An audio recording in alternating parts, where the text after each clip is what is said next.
Дәрістің тақырыбы қазіргі рухани жаңғыру және қазіргі қазақ әдебиеті деп аталады. Бүгінгі әңгімемді бір-екі өлең оқып беруден бастайын. Өлең тыңдағыларың келе ме? Значит, бірінші өлең былай. Күз келді ғой енді. Сол күз туралы шағыры бір өлең. Суық күз сұрғылт, сұрланып аспан күн жауған. Күн жауған шақта қайтатын едік қырманнан, көтеріп алып өтетін едік сулардан. Қызғалдақ қызды жаңадан ғана бір жарған жері бұлтиып қана батқанда, мойнымызды қолаң шашымен жапқанда, оттықтан ұшқын шашырап кетіп аққауға, өртенуші ау, өртеген сол бір шақтарда. Қылша мойынды қытықтап қыздың білегі, тыңдайтын еді жүрегін бөгеп жүрегі. Қыздың күлкісі, судың сылдыры гүл егін, келмеске кеткен күндерім түске кіреді. Ғұмыры бірге, тағдыры бірге, бірге арман, қайда кеттіңдер қызғалдақтар ау бір жарған. Жалғыз аттанып бара жатырмын қырманнан, расында да жалған екен ғой бұл жалған. Бұл Мұқағали Мақатаевтың өлеңі. Екінші бір өлең. Мынау біздің туған дала болады, айтылады бұл далада жол әні. Гүлдер ерте оянғанмен бұл жерде шөлдейді де тым ертерек солады. Тыңда сол даланың өлеңін, жаралғалы көп аңдыды оны өлім. Бұл далаға жусан ғана шыдайды, содан кейін біз шыдаймыз бөлегім. Дала зәру бір тамшыға обастан, нәр бермеді көкірегінен көк аспан. Бұл далада тірлігіне көштейді, жалғыз жарым құстар болса адасқан. Мен анамды ұғындым деп мақтанам, тілін білдім, жырын білдім сақтаған. Өз анасын сыйламаған тақырлар, отанын да сыйлап көрген жоқ балам. Ұлым менің, бұл сөзімді бағарсың, жанар кезде өзің оттау жанарсың. Менің қазақ жүрегімді ал, тілімді ал басқасын өзің тауып аларсың. Бұл Тұманбай Молдағали. Бұл екі өлеңді мен не оқып бердім сендерге? Көріп отырсыздар ғой, бұның сырт қарағанда сіздің университетке, мына аудиторияға, Қобекең атындағы аудиторияға, одан бергі жерде Есен университетіне, Есенғали Раушановқа ешқандай қатысы жоқ. Тағы бір айтатын әңгіме, біреуі 1985 жылы жазылған, біреуі 1967 жылы жазылған. Сонда, міне, қараңыздар, айталық 67 жылы тумаған, 1900 мен әскерден 77 жылы келдім, сонда бұл Мұқағали сол жылы қайтыс болды. 71 жылдар жазылған, осы маған Мұқағали ағамыздың, Мақатаевтың. Араларында көптеген уақыт белгілері жатыр. Жаңағы айтқандай, бүгінгі тақырып 2017-2018-дегі рухани жаңғыруға не қатысы бар? Әрбірден кейін біреуі махаббат тақырыбында болған, күздің табиғатта, екіншісі баласынан алған өсиет дегенде. Жоқ, осы екі нәрсені, осы екі тақырыпта бағындыратын, осы екі тақырыпты бір-біріне қосатын, жалғастыратын бір алтын жіп бар. Ол жіп не? Ол біздің ұлтымыздың рухани өсу өркендеуі, дамуы, рухани ішкі жан дүниесі. Демек, көркем әдебиет деген нәрсе, ол қандай тақырыпқа жазылмасын, қай кезде жазылмасын. 67 жыл, 71 жыл.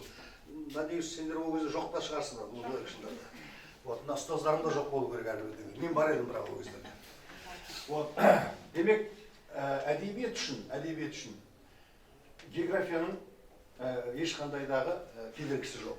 Әдебиет үшін мына уақыттың ешқандай кедергісі жоқ. Түптеп келгенде әдебиет сол ұлтқа қызмет етеді. Тағыдағы ұлттың материалдық байлығына емес, сырт келбетіне емес, мына костюміне, киген сағатына емес, ішкі жан дүниесіне қызмет етеді. Сондықтан біз рухани жаңғыру дегенде әдебиеттің алар орны ерекше деп айтатынымыз осыдан. Сіздер елбасымыз Нұрсұлтан Әбішұлы Назарбаевтың аталмыш мақаласын оқыдыңыздар деп сенемін. Егер қолдарыңыз тисе тағы бір оқып шығыңыздар. Сонда жеке абзацтан жаңа жолдан басталған бір жол бар. Қазақстан жазушылар одағының атқаратын жұмысы туралы. Осыған дейінгі ресми, бейресми құжаттарда Қазақстан жазушылар одағына акцент қалай дейсіңдер? Акцент салынып арнап айта алмайды деді. Бұл жолы айтылып отыр. демек біздің рухани жаңғыруымызда өнер адамдарының алатын орны, өнер адамдарының, әдебиетшілердің, тілшілердің атқаратын қызметі ерекше екенін тағы бір айтқым келеді. Сіздердің алдарыңызда тұрған міндет не? Осы әрі-беріден кейін әдебиет деген, мәдениет деген өзі неден басталады? Мүмкін ол расында да мынау бір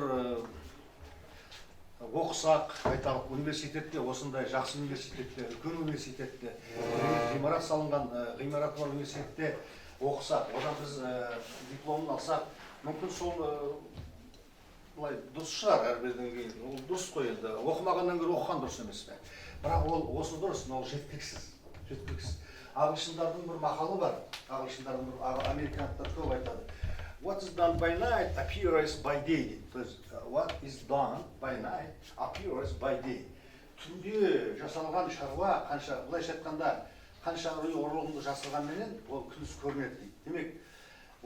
Демек ол деген сөз, рухани адамның ішкі жан дүниесі, мәдениеті, ол демек университетке шыққан тегімізге, немесе айталық жаңағы айтқан жақсы жерде жүргенімізге, тіпті әрбірден кейін бірнеше тілді білгенімізге тіпті қатысы жоқ екен. Ол өзіміздің ішкі жан дүниеміздің байытылуы. Анау Инжил деген кітап бар, білесіздер, Евангелие дейді, Библия дейді. Онда анау біздің негізгі, біз мұсылмандарымыз ғой сіздерімізге. Біздің негізгі кітабымыз Құран-ы Кәрім, оны білесіздер, оны оқуымыз міндет керек. Өзі білесіздер, иқра деген сөзден басталды, оқы дегеннен. Білесіздер, Маңғыстау өңірінде мен білемін, дінге жақсы назар салынған о бастан. Бірақ бір аңғаратын нәрсе бар. Құран кәрімді жақсы білу, оны жекелеген сүрелер, кез келген қазақтың баласы 4-5 сүрені біледі. Құран кәрімді меңгеру, оқу, үйрену, ол деген сөз, жаңағы айтқан Інжілді оқыма деген сөз емес. Інжілді міндетті оқу керек. Інжілді оқы деген сөз Құран-ы Кәрімде де, Пайғамбар алейхиссалам аят хадистерінде де жоқ. Ал оқыма деген де жоқ, оқы деген де жоқ. Оны өзің шешесің деген сөз бар.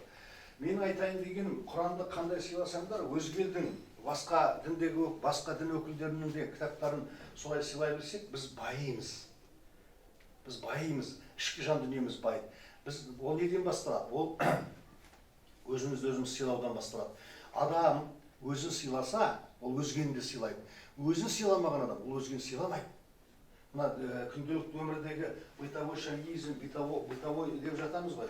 Осылардың барлығы сол өзіміз сыйламағандықтан болады. Рухани, сәбең айтпақшы тақырыбымызға қайтып оралсақ, рухани жаңғыру жөнінде, ағылшындар айтқан мақалда, ол не деген сөз? Мен оны неге келтірдім? Үйренуден, ізденуден, білмеген нәрсені сұраудан ешқандай да қорқудың, ұялудың, қысылудың қажеті жоқ. Мына жаңа мен айттым ғой, рухани жаңғыру, мәдениеттілік, мынау қазақшасын оны қайтып айтамыз, интеллектуалдық, интеллектуалдық биіктік, зиялылық деген нәрсені жаңа айттым ғой, ол енді әрі-беріден кейін шыққан текке де қарамайды ол. Мысалы айтып жатады, ол тегі нашар, сондықтан одан көп нәрсе күтудің қажеті жоқ дегендей әңгімелер айтып жатады. Осы жерде бір ескеретін нәрсе бар. Сіз бен бізді, қазақтың балдарымыз, көшпелі халықтың балдарымыз, кешеге дейін, Совет өкімет тұсында дейін, бізді кемсіткенде, бізді күстәналағанда, мазақтағанда көшпенділер ғой деп айтып жүрді. Сондықтан оларда мәдениет қайдан болсын, көшпелі елдің, көшіп қонып жүрген ел ғой дегенде. Бұл жерде бір құлаққа кіретін нәрсе бар. Мәдениет деген сөздің өзі арабшада мәдениет деген қала деген сөз. Шаһар, город, сити. Демек, мәдениет ол қалада болады, қаладан басталады. Оны жоққа шығарудың қажеті жоқ. Оны бізге қабылдау, бізге көру, оны мойындау кішкене ауырлау. Өйткені өзіңнің кемшілігіңді, өзіңнің осал жеріңді мойындау қай кезде де, кімнің басында да өте жаман. Пайғамбарлар ғана өзінің кемшілігін жақсы мойындайды. Пайғамбарлар ғана сол сынды дұрыс қабылдайды. Олардың патшалардан айырмашылығы сонда ғана. патша мен пайғамбардың айырмашылығы не деген сұрақ ғасырлар бойы қайтымды де келе жатыр. Бір ауыз айта кетейін. Көп айырмашылығы жоқ, бірақ айырмашылығы бар. Пайғамбар о дүниенің барына сенеді, патшалар көбіне сенбейді. Бүкіл дүние осы, бүкіл қызық осы дейді деп сенеді.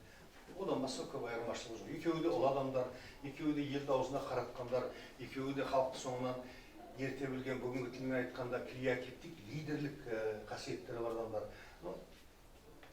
Сену сенбеу деген әңгімеден шығады. Мен айтайын дегенім, жаңа мен ұстаздарымыздан өтініш айтып едім.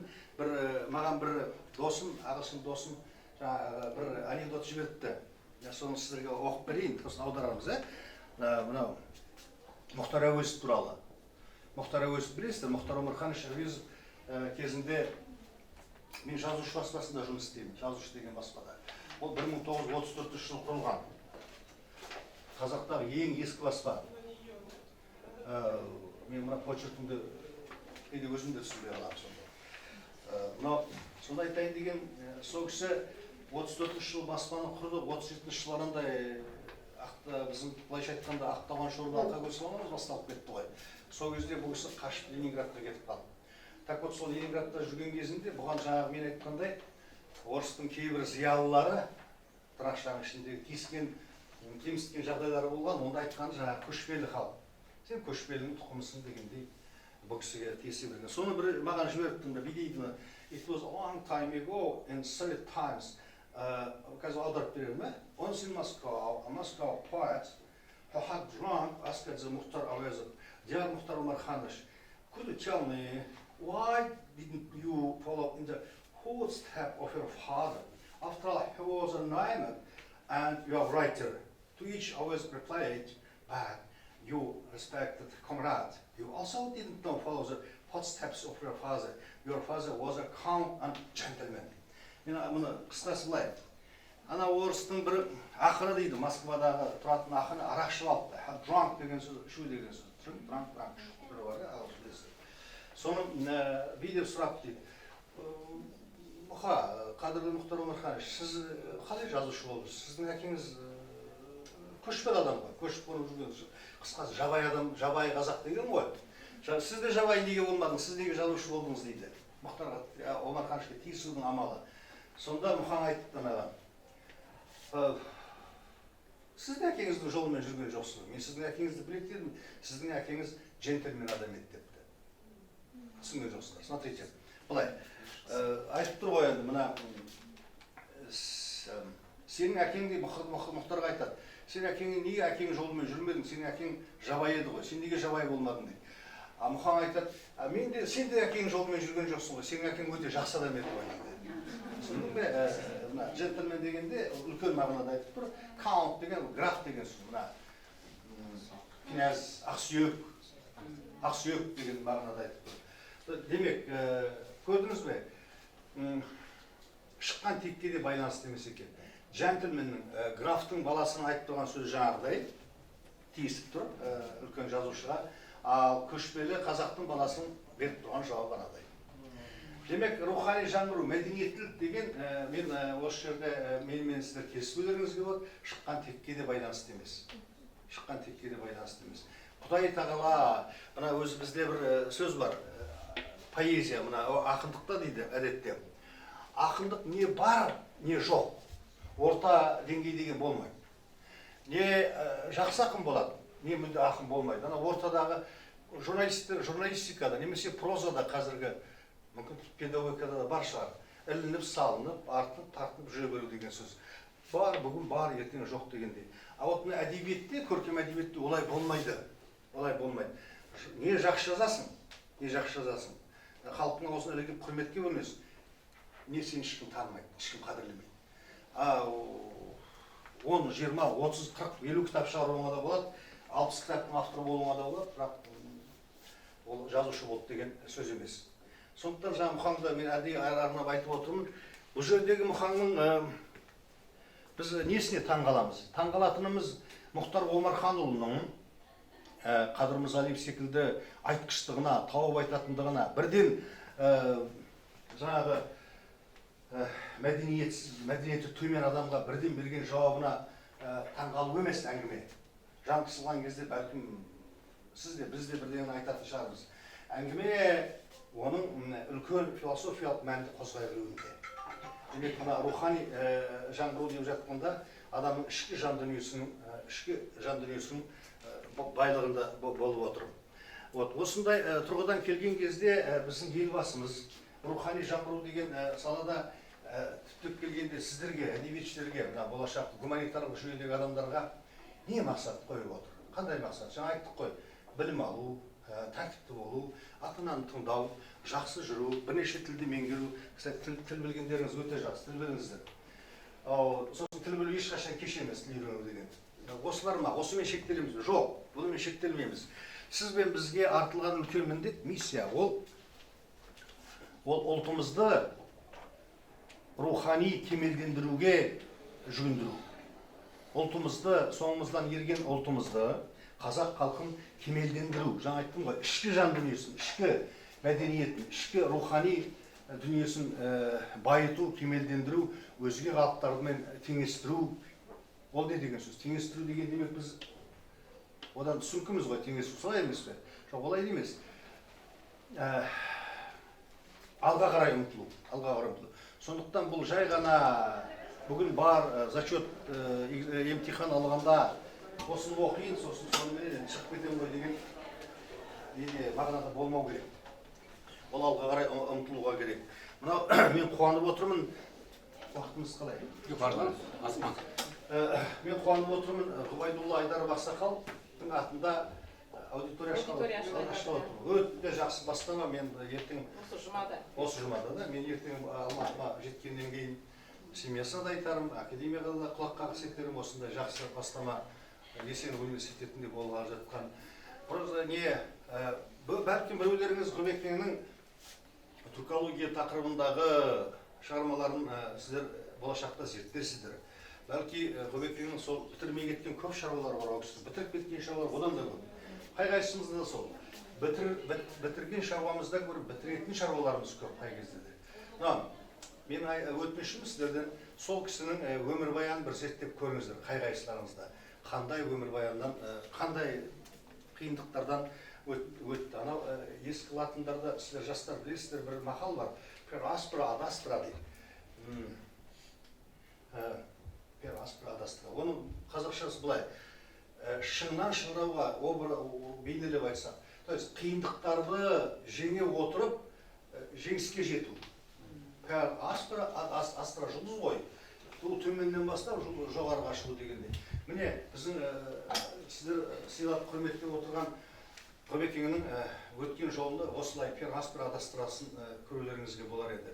Маңғыстауда туып, одан кешегі ел ауған заманда басқа өлкелерге кетіп, сол жақта білім алып, ол кезде сіздер білмейсіздер, жастарсыздар ғой, кандидаттық жұмыс, докторлық жұмыс дегендері бар. Нағуды апаларыңыз как раз сол ғылымнан өткен ғалымадан білет, бірді айтып берер, қаншалықты қиын жол екен. Сол жолдарда Ғұбекеңнің көрген қиыншылықтар өте көп болды. Қарапайым Маңғыстаудан шыққан шаруаның баласы қаншама ғылымды игеру алдында міндетті тұр. Соның бәріне жасымай, жасқанбай, қорықпай, алға қарай жүріп, сіздер сияқты жас кезінен бастап ғылымға үйренді. Бірнеше тілді меңгеріп алды. Тіпті бір өзінің айтқан бір әңгімесі, орысша қорғайын десе, Мәскеуде орыстар рұқсат бермейді. Қазақша қорғайын десе, Алматыда қазақтар рұқсат бермейді. Былай қазақша айтқанда шылбырынан тартып, кері қарай сөйлейді, не істеу керек? Сондықтан Әзірбайжан тілінде көрдіңіз бе? Басқа тілді меңгеріп алды. Бір 4-5 жылдың ішінде ана тілді меңгерген сонша ғылыми еңбек қорғады. Ғылыми еңбектер жазды. Демек ол осыншалықты еңбек дегенде, мен мысалға келтірейін дегенде, міне рухани байыған адам біреу сол еді. Рухани байыған адам біреу сол еді. Қолды бір сілтеп тастап кетуге де болар еді. Не істейміз? Үкіметіміз бен партиямыз мені қолдап отқан жоқ. Сондықтан енді күндердің бір күнінде қажет адамдар тауып алар, қажет емес болса, оны қайтем дегендей тастап кетуге болар еді. Жоқ, тастаған жоқ. Міне, сондықтан біз әрбір адамнан жақсылық іздеуіміз керек. Әрбір адамнан жақсылық іздесек, біз оны табамыз. Біз оны таба аламыз. Табуға керек. Мен жаңа университеттің кітапханасының бас қалай меңгерушісі ме сұрадым. Иә, вот енді олар тек қана білім ғылым министрлігі саласынан алады екен кітаптарды. Ал негізгі кітаптар бізде өзге министрлік, мәдениет және спорт министрлігі тарапынан келеді. Ол мына әлеуметтік маңызы бар әдебиеттер деп аталады. Социальный значимый литература. Вот соларды алдырсаңыздар жақсы болар еді. Мына балаларға өте бір керек нәрсе болар еді. Мына көрші аудиторияларыңызда Әбекең, Әбіш ағамыздың атында аудитория ашылған екен. Былтырда көрдім ғой. Өте мен соған қуандым. Егемендіктің бүгінгі бостандықтың, бүгінгі азаткерліктің, бүгінгі рухани жаңғырудың ұшар басында, о басында, жолдың басында тұрған адам, тұлға, ол Әбіш Кекілбаев болатын. Бүгінгі сізбен қолданып жүрген көп деген терминдер, айталық мынау егемен деген сөз, тағы не? Осылардың көбін ойлап тапқан және айналымға, әдеби айналымға кіргізген де Әбіш Кекілбаев еді. Бұл Әбекеңді біз жыл сайын ашамыз. Бұна қайтадан аша түсеміз. Әр келген жаңа буын өзінің Әбішін ашып отырады. Сондықтан қазақ айтады, жақыныңды жаттай сыйла, жат жанынан түңілсін дейді. Міне Әбекең, Көбекең сияқты тұлғаларды меңгеріп, зерттеп, оқып, әрі қарай ашып, өздеріңіз рухани байысаңыздар, сіздерге теңдесі жоқ. Сыйлы бұны не болады дейді ғой. Сол айтпақшы мына керемет дүниелерге кенелер едіңіздер деп ойлаймын мен. Мынау енді сөздің соңында рухани жаңғыру туралы бір қазақ әдебиетінің рухани жаңғырудың байланысын айтайын. Сіздер жассыздар, мүмкін біле бермейсіздер, естіген шығарсыз. 1986 жылы желтоқсан оқиғасы деген оқиға болды. Бұл бір біздің ұлтымыздың басына төнген нәубет еді. Бір деректерде 86 жылғы желтоқсан оқиғасында бірнеше адам жастар, сендер жастар көтерілді, студент жастар негізінен. Сондағы бір керемет айтылатыны қыздар, қазақтың қыздары көп еңбек сіңірді. Ұлдардан да гөрі қыздар көп еңбек сіңірді. Сол алаңнан кетпей отырғанда қыздар, мен ол кезде білім және мемлекеттік журналда жұмыс істейтінмін, комсомолдың орталық комитетінің мүшесі едім. Мынау үгіт насихат бөлім жұмыстары бойынша сөйлесуге тура келді ғой. Жастармен қайтыңыздар, үйге барыңыздар, әке-шелерің күтіп отыр, оқудан шығып қаласыңдар деген сияқты әңгімелер айтылды ғой. Олар қайта бастағанда қыздар, қазақтың қыздары қайтпай қалды. Сонда мен Жұбағаңның, Жұба Молдағалиевтің баяғы айтатын өлеңін үйге келгенше жаттап бердім. Мен қазақ қыздарына қайран қалам деген. Қазақтың қыздарына содан бастап бүкіл дүниежүзілік көзқарас, бүкіл әлемдік көзқарас өзгерді. Мынандай қыздары бар ұлттың болашағы кең болатыны, кемел болатыны ақиқат. Мынандай қыздары бар ұлттың жоғалып кетпейтіні ақиқат деген тұжырымға келдік қай-қайсымызды.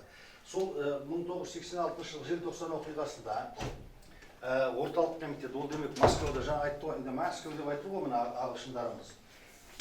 Осы Москваның қолында мына жасырын анықтамалар жазылады. КГБ-ны қауіпсіздік комитеті ғой, ұлттық қауіпсіздік комитетінің үндемес дейміз ғой, біз үндеместердің нелер жазғандары бар. Сонда айтады қазақтардың негізгеніміз. Мұны мына осы оқиғаны, 1986 жылғы оқиғаны, желтоқсан оқиғасын дайындаған кімдер дегенде Қонаев па, Назарбаев па деген әңгімелер айтылып жатты ғой. Жоқ. Мұны дайындаған қазақтың жазушылары деп. Қылмыскерлерді осылардың арасынан іздеу керек деп. Ал мына заңдық сала бойынша іздеп келген кезде біздің арамызда қылмыскер жоқ. Өйткені ешкім шығып айтқан жоқ. Көтерілдіңдер, мына қолмен келіп жатыр, қаңқып келген біреу бізге пана бола ма деген сияқты әңгімелер айтылған жоқ. Сондықтан біздің қазақ жазушылары ешкім сотталмай қалды. Бірақ қазақ жазушыларының желтоқсан оқиғасын дайындады дейтін себебі, олар ұлт азаттығы, ұлт бостандығы, ұлттық мүдде деген тақырыптарды айталық 1970 жылдар мен 1980 жылдардың арасында өте қатты көтерді. Әсіресе мен поэзия жанрында, қазақ көркем әдебиетінің поэзия жанрында тұспалдап айту, астарлап айту, маңдай тіке салып қалу емес, кәдімгі бір жүйелеп, жекелеп әкеліп барып оқырманға түсіндіру мәселесінде өзің қазақ ақындары көп еңбек сіңірді. Мүмкін. Соны Москва біліп, қазақ жазушылары мынау желтоқсан оқиғасын дайындады дегенде осыны айтқан болу керек. Тағы бір мәселе осы жерден туындайтын. Москва солай айтқан екен. Ол оны қайдан біледі?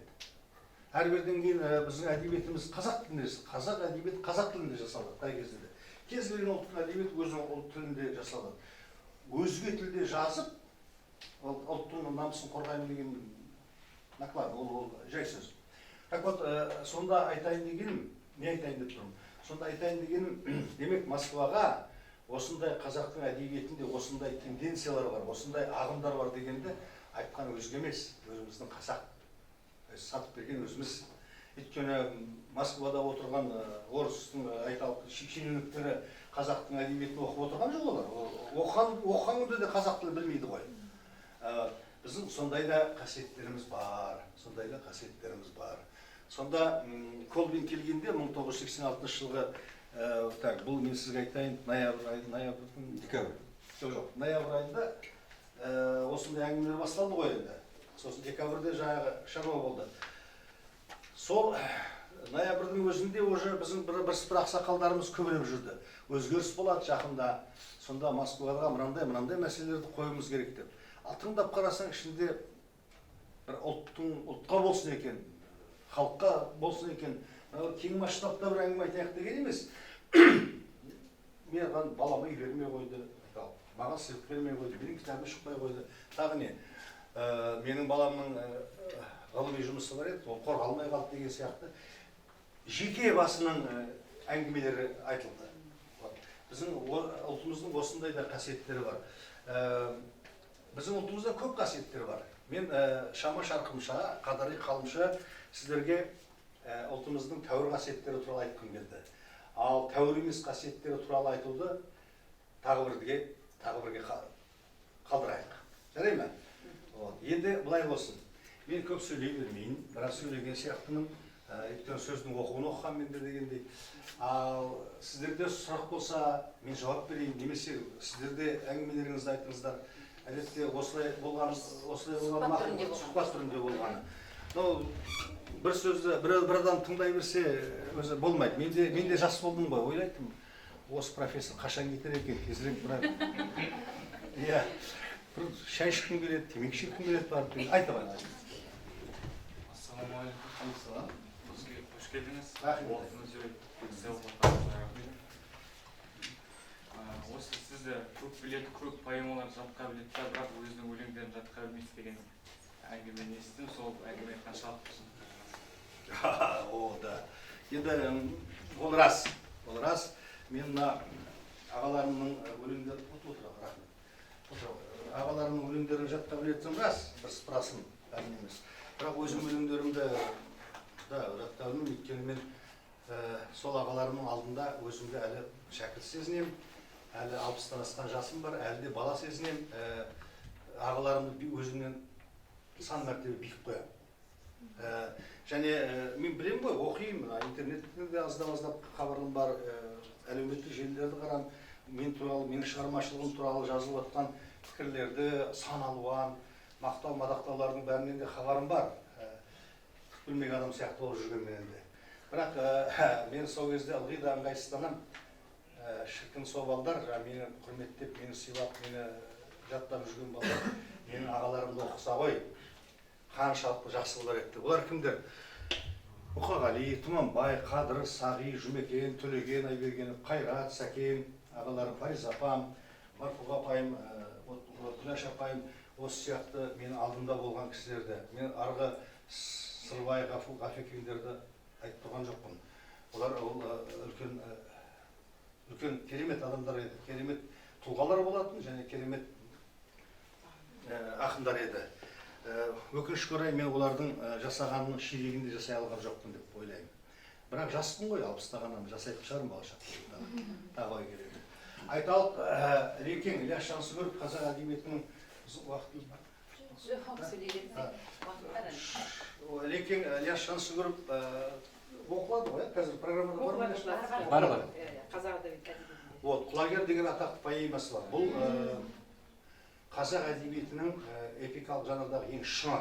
Менің өзімнің ойым. Жаңа менің дегендегі бір нәрсе ескерте кетейін. Балалар, бұл менің ойларым осы айтып тұрғандарым. Сондықтан сіздер кесіп білдіріңізге де болады. Жеке адамның ойлары менің. Бұл бір тұтас бір келген қоғамдық ұйымның немесе ресми мекеменің ойы емес. Кесіп білдіріңізге әбден болады. Өз пікірлеріңізді айтуларыңызға да болады. Так вот, сол Лекиннің Ілияс Жансүгіровтің құлагер поэмасында мыңдаған прозалық шығармалардың, немесе мыңдаған кинолардың, спектакль, пьесалардың айтып жеткізе алмайтынын көркем дәрежеде бере білген 5-6 ғана шумақ бар. Мен сіздерге просто жай ғана мысал ретінде біреуін оқып берейін.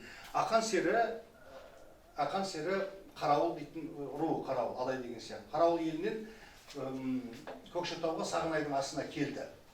Сағынайдың асына құлагер атын алып келді.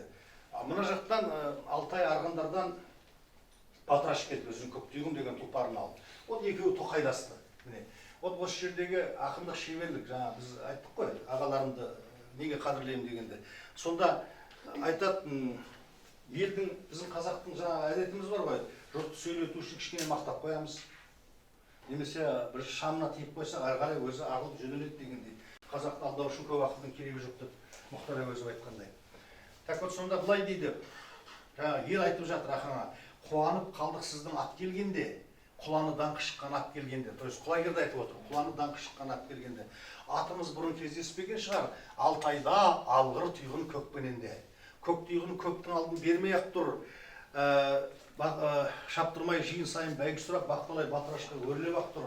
Алып жүр әруақсыз да, құдайсыз да, құланың бақытын сіз де сынайсыз да, естуші құланың да көптен даңқын, құдайдан көгөз бауын сұрайсыз да. Ана ақанды провокация жасап отыр.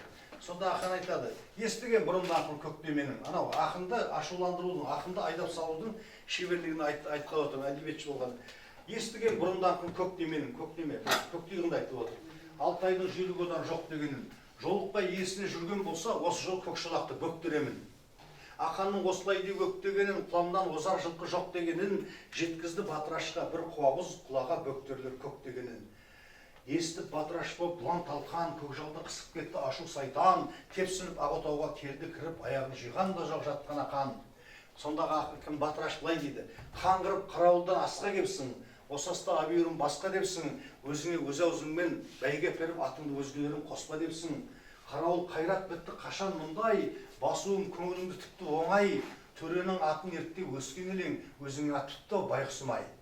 Ақанға батып кетті шалдың сөзі, аңырып алғашқыда қалды дөзі, отылмен алды шалды шағып лап берме оныңдағы от мінезі. Әңгүдік әкірен қаққан албыт сөзді, өшкен жыртық көзді, Алтайдың кәрі жындай бақылдаған, көк сақал аспансыған бұл кім өзі? Ат біткен құлагердей ақаныңа, ол дайын көк жерді тақауына. Бәйгеден басы көзін суық бозбай, ат сенің қарай ма екен сақалыңа? Би болсам би шығарсың Алтайыма, тілімді терезем тең тартайын ба, көгімді бөктірмесем атым сенікі, шапса да әкеңнің байталына дейді. Көрдіңіз бе? Мына екі тұлғаны Батыраш олды о да ұлы тұлға. Ол да ақан сияқты өзінің бір дүниесі бар. Оны ылғи да қара бояумен қарастыра берудің қажеті жоқ. Ол да өзінде бір қауым елді асырап отқан, бір қауым елдің төресі, сұлтаны, көшбасшысы болып отқан адам. Аханға вот міне қазақтың, көрдіңіз бе, екеуі дұшпан қылып шыға керек еді. Сенің атың мықты, сенің атың нашар деп еді, екеуі тулап шыға келді. Жаңағы Мұхан Әуезов айтатын қазақты алдау үшін көп ақылдың керегі жоқ деген мысалдың біреуі осылай. Сондықтан міне мен бұл бірінші айтайын дегенім, екінші айтайын дегенім, өз өлеңдеріңді жатқа білмейсің. Мынандай ұлы дүниелерден кейін, мынандай ғажап шығармалардан кейін мен өзімді әрине кемсіз сезем олардың алдында. Бұл деген ғажап қой. Оны түсіне білу керек, оны ұға білу керек. Ұға білу үшін оқу керек. Оқымасаң, саған ол Мұқағали да бір айталық, Қасымхан Бегманов да бір деген сияқты. Немесе Шөмішбай Сариев да бір деген. Сондықтан ол оқығандарыңыз дұрыс. Сол әдебиетті, әдетте мен білем, Нағудай апаларым оқыды ғой Казгуде. Сол жылдарда кішкене бір мектепті қазақша бітірген, орысша білімі аздау, ауылда өскен балдар көбіне филфакқа әдебиет бөліміне келеді. Кішкене таланты барлар, талағында бейті барлар, олар журналистика факультетіне барады. Өйткені онда шығармашылық конкурс бар, шығармашылық конкурс болмаса қабылдамайды оны. Қанша жерден алтын медалға бітірсең де сондай шарт болатын. Ал тіпті ақшаң көбейіп баратса, онда заң факультетіне түсесің, сондай не болатын. Ал әдебиет факультетіне бұл кемсіту емес, бұл әдебиет факультетінде қазақтың ұлттық рухын сақтап қалған бұл әдебиетшілер. Солар арқылы жан-жағына айтады ғой, Құран-ы Кәрім тұрғанда жан-жағына нұр таратып тұрады екен дейді. Сол сияқты әдебиет те жан-жағына нұр таратып тұратын пән. Сіздердің де қай жерде жүрсеңіздер де, қай кезде болса да жан-жақтарыңызға нұр, рухани нұр, білім нұрын шашып өздеріңізге тілектеспін.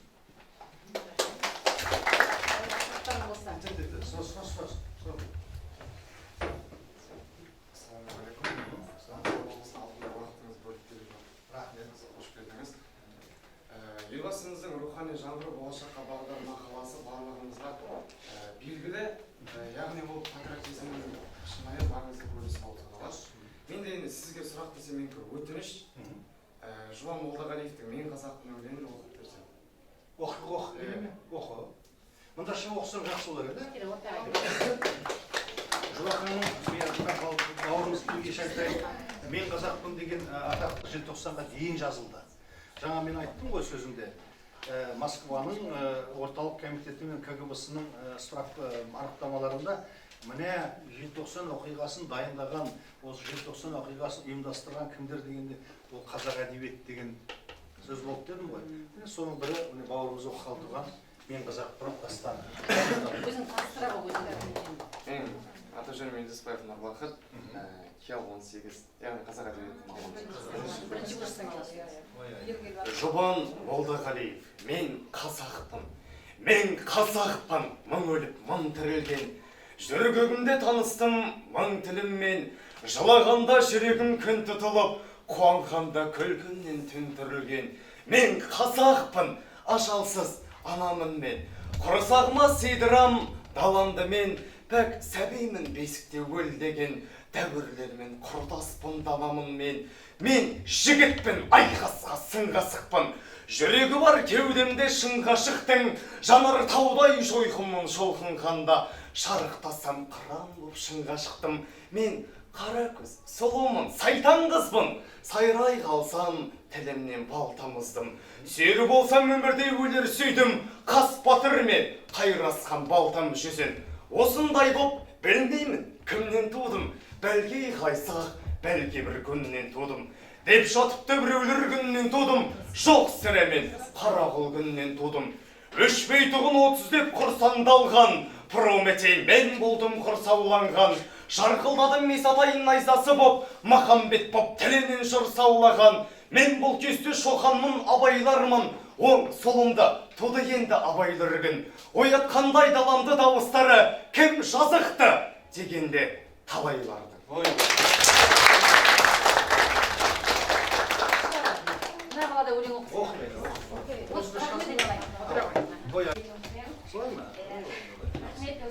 Есен университетінде келгеніңізге рахмет, осындай дәріс оқып жатқаныңызға рахмет. Сіз айтқан Мұқағали Мақатаевтың "Шыда" дейтін өлеңі, ол менің өмірлік ұстанымым десе де болады. Әуелі сол өлеңді Шыда, шыда, шыдай түс, шыда тағы. Шыдамдыны мұны өмір ұнатады. Үміттің құлане құлатағы, әйтеуір бір атады, бір атады. Өкінбе, өкпелеме өміріне. Өмір болмайды түнілуге. Мәңгі сені жазбаған сүрінуге, қайта тұрып қақым бар жүгіруге. Түсінемін жанының ауырғанын. Шыдадың ғой, шыдай түс, дамылдағын. Иықтардың тәсілін қабылдағын. Иықтардың тәсілін қабылдағын. Басқасына басырып табынбағын. Шыда, шыда, шыдай түс, тағы шыда. Таулатқан тасқынның ағысына, кір жуытпай, кіршіксіз намысына. Қар суға болады, ал суға.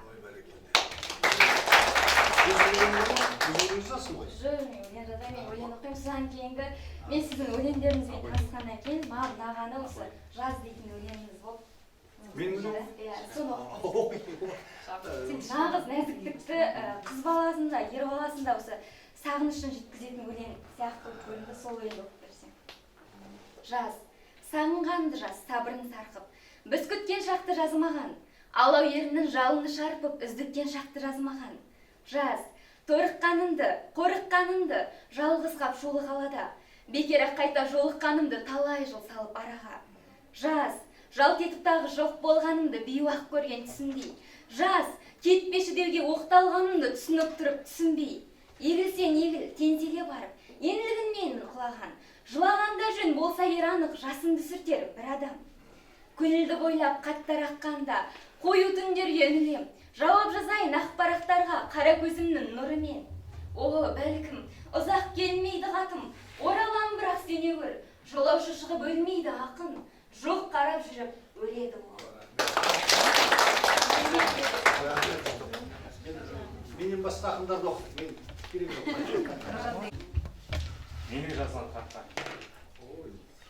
Менің жазған хаттарым әлі бар ма? Ызғарлы күн жүректі қарығанда, табынарға табарсың, кімді болсын сағынарға демесең, сағынарға. Бәл сонда не күттім, не тіледім, менің садариясыз көкірегім, олар менің бір жарған гүлдерім ғой, гүлдерімді өртеме. Өтінемін, жазирасын жаныңмен дүбірлеткен, өкіліңнің жоғалттың үнін көптен, құлын сезім, құштары тезешті ме қонақтайтын, бүгін кеткен. Қарғысада қазыққа соқтырып әр, жанарыңда мұң жоқтың жоқты мұнар, құлынымды жеріңнен босатпасы теңшегеді, ол жіркін отқарнар. Естіртуге өзінің үнін бөлек, бір бостандық сұрайды ол түбіндегі, құлынымды жібермей жүрегіңнен, жүрек үшін өйткені дүбір керек. Аллардың шарқы өйіп кетті. Мен қояйық. Басқа болмайды. Сен садағаң етейін, бір оқшы менен басқа. Өзіңнің өлеңің. Ой, ой. Таныстыра қойшы мұсына. Мен Арыстанбай Гүлжанат, Қиялғы тез. Биыл түскен бала бұлдар. Бір биылғы біздің Қиял деген қағаз кезінде деп тұр ғой. соған түскен қиялды Қиялды енді жақсы. желтоқсан оқиғасынан өлең бар. Соны қалам. Не деген өлең дейсің? Желтоқсан 1986 Жақсы. Сен оны көрдің бе? соған шығарған. Көрген жоқпын. Что айтамыз? Оқыған. Дұрыс айтады. Оқи ғой. Қалдырған сыйын ізгәлі, ұмытқан жоқсың, ұмытпадық қой бізді әлі. Күйікшер етіп, үмітке қолды созғанмен, жібермей жатыр желтоқсан желі ызғарлы. Ұмытқан жоқпыз, ұмытсын қалай қазағым, төңкерген жалды, ұйыған отын қазанын, жасында яғып, жалт ете қалды жас ғұмыр, естуге тіпті сонаудан жетті қазал үн. 1986-ның таң еді, айтайын сөзді, сөз бола қойған жан еді, өртеніп барам, от кеудем отын лаулатты, кешірші жұртым, болмаса сөздің әдебі. Шығарған еді, жиналған жастар айбаттың, ұлтшыл деп қинап, оны да құрттың жайраттың, қазағы қаны, қарындас біткен қамышын, қапыда кеттау, жас ғұмыр жаны қайраттың. Болмады онда жанашыр жандар әриман, қазал үнмен шырқалып жатты әрейден, елімдеп жүріп, ертемен өлім құшпаса, отана болып отырар меді сәбирам. Көздерін құртты, көрсетпей көмек емдомын, біліпте отыр, айтайын несін ендоның, мертігіп кеткен, көп алған сойқын соққыдан, ұмытпа ұрпақ, ерлігін дәйімер болдың. Бірінің кетті, ағасы досы тәтесі, бірінің кетті, жалғызы жары әкесі, көп жанды қинап, көп жанды болған биліктің, бүкпесі анық, төтеден қойған қатесі. Жаншуға тіпті қолданды күшін жат елдің, басқамын ойлап, қазіргі тілмен ат елдің, тып-тыныш ғана ұйыған жұрттың бағына, қай-күйік айдап, колбинді айтшы әкелдің. Өртенді талай, мақсаттар менен ағарман, жақсы дей көрме, көз көрген бәрін ағарған, көздерден үміт, көңілден медеу жүректен, бүгінде міне қан болып ғана ағадан. Сыймайдау кеуде өзінің бүгін тұсына, қазаққа біткен батпандай болды қысымда, қыршыннан кеткен қырағы жандай қараймын, бүгінде тұрған тас мүсін ғұмыр құсына. Демеймін билік, колвиндер кілең оңбасын, ол жағын Аллам реттеп өзі оңдасын, көз жаспен келген елдікті ендігі жерде тәңірім өзі қолдасын. Арманда жеткен ағашық аспан елімде сұрапыл соғыс ендігі мүлде болмасын. Отанда ыстық, отаншыл жастар құлыптасын. Ерлігін ердің ешқашан халық ұмытпасын. Газетпен айтып, сөзбенен ғана сайрамай, ұланын ерім ұландап тұрып ұлықтасын. Деген осындай бар, сендер мен оқисыңдар пайым. Тағы бар ма өлеңдер? Сен де оқисың ба? Аты-жөнім Оңғарбаева Айгерім, Қазақ тілі әдебиет факультетінің бірінші курсы. Удачи, жақсы болған. Биыл 87 бала түсіп отыр. 87 бұрын соңды болмаған. Бір қандай жақсы. Өзімнің шығармашылығымнан уақыт ат бөлек. Жақсы. Секунд өтті, міне тағы да. Минут күтіп, ол да асып барады. Түнде ауды кезек беріп таңына қиырап жатыр уақытымның қамалы. Ей өмірім, сірә зулап барасың, туылғалы басылмадау екпінің, дәрменсізбін, сондықтан жоқ таласым. Міне, тағы өтті бір күнім. Саған қарсы шығарғам жоқ үнімді, ал сен болсаң неге сонша ашындың? Айтқан екей менің бала күнімді, қайда апарып жасырдың? Адамзаттың бәрі саған бағында, келісеміз болса дағы мұңнала, жалынып боп тұрған жастық шағымды, өтінемін ұрлама. Қайран уақыт қанша алсаң да жағамнан, жалғаса да өзіңменен күресім, нар әкемнің шаштарында ағарған сенің де бар үлесің. Уақыт менің нағыз осал жерім ғой, оған жетпес баға салтың жақұттың, бәрін кері айналдырар едім ғой, машинасы болса егер уақыт. Ұрлама деген жерді қайта оқып берші. Ұрлама деген бір шумағың болды ғой. Менің бала күнімді ұрлама деген. Асықпа. Адамзаттың бәрі саған бағында, келісеміз болса дағы мұңнала. Жалынып боп тұрған жастық шағымда, өтінемін ұрлама. Міне, поэзия деген осындай жеке жолдардан әдемі айтылған, образны жақсы айтылған сөздерден ғана емес, баланың ішкі дүниесін ойын образға орап беру арқылы оқырман баулудан туып отыр. Жақсы екен. Алысқа кетпеген. Енді Оны оқысын шыта. Алысқа кетпеген. бір қысқалау Тағы да өлең бар ма әкім сенің? Тағанада балық өлең бар одан басқа? Қағаз жүзінде. Қағаз жүзінде. Оны алған жоқсың өзің. Келесі жылы алып. осыдан кейін. Айна, оқы. Қазағым қайран менің шұбар тілім. Қазағым қайран менің шұбар тілім. шұбар тілім. Жырлайын бүгін ана тілім жайлы, арнаға түсе алмаған бірыңғайлы. Өзіміз ұлт намысын ойламасақ, басқа кім біздер үшін шырылдайды. Қазақтың ойлап жүр ғой арыдақ деп, қан тасып, кеуде түсім тарылат деп, анамның ақ сүтімен тілім менің, атамның қаны менен дармақ деп. Қазағым қайран менің шұбар тілді, өз тілін даттауды да құмар қылды. Осынау қиын жайды ойлау менен, жүрекке салмаға ұрмың артылды. Өгей тіл отанымда ашты гүлін, шыныменен болды бұл жайт басты мұңым. Рухсыздар кесірінен баба тілден, қасиет нақтыге қашты бүгін. Тілімді өгей тілдер шайқар мықты, кез келді мұны делім байқар тіпті. Тәуелсіз ел болғанмен тіл жағынан, табысқа жете алмады қайтарлықты. Қазағым қалғып жүрау әлі сірә, кетпесейге еді сағысына, сөйлеуде өз тіліңді арсанайсың, теймей ме шыныменен намысыңа. Өз емес, өзге тілде өрлейдінің, жүрәне мұхтар атам көрмейтінім, жаратқан бізге қашан күн туады, бар қазақ тек қазақша сөйлейді.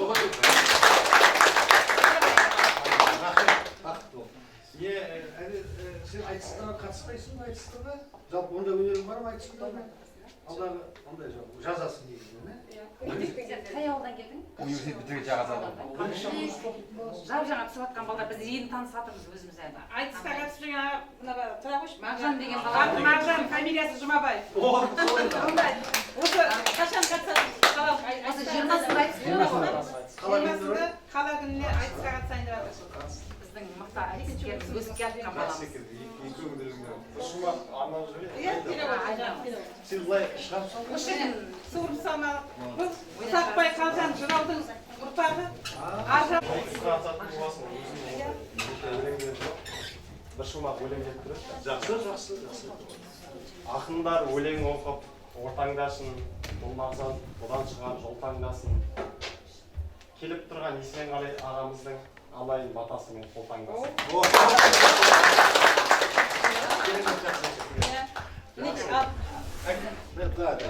Айтысқа қатысатын болып жүрегі лүпілдеп тұр ғой.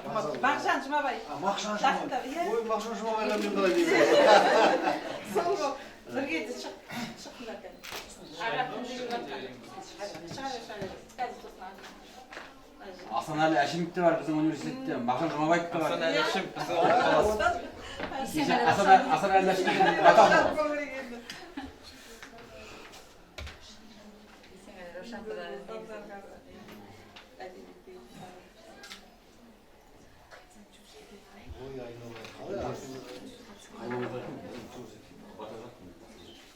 Асанәлі Әшімов бар.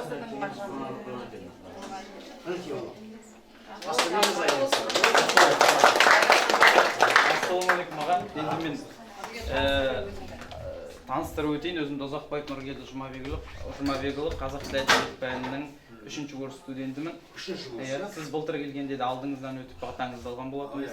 Облыстық концертіңізде болған болатынбыз. Сіздің келгеніңізге ең алдымен көптен көп рахметімді айтамын. Бізде де өзіміздің мұғалімдеріміз бар. Міне алдымызда жүрген шетінен кандидат, профессор. Бұл кісілердің де білімі ұшан тегіс. Сонда да сізге бір студенттердің атынан өтініш айтқым келіп тұр. Осылай жиі келіп бізге кішкене дәріс оқып, осы Маңғыстау туған жеріңіздің артыңыздан біз сияқты өсіп келе жатқан ұрпақтарыңызға ақ жолыңызды көрсетсеңіз. Біз қазақ ешқашанда өшпейтін шығармыз. Сіздей ағаларымыз бар, міне мынандай артыңызда келе жатқан ұрпақтарыңыз бар.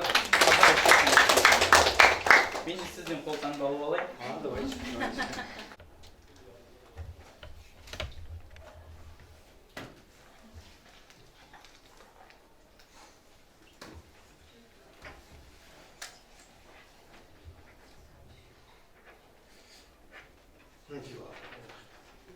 Несаға бір сұрақ қойып едім, мына студенттердің де көңілінде жүрген сұрақ сияқты.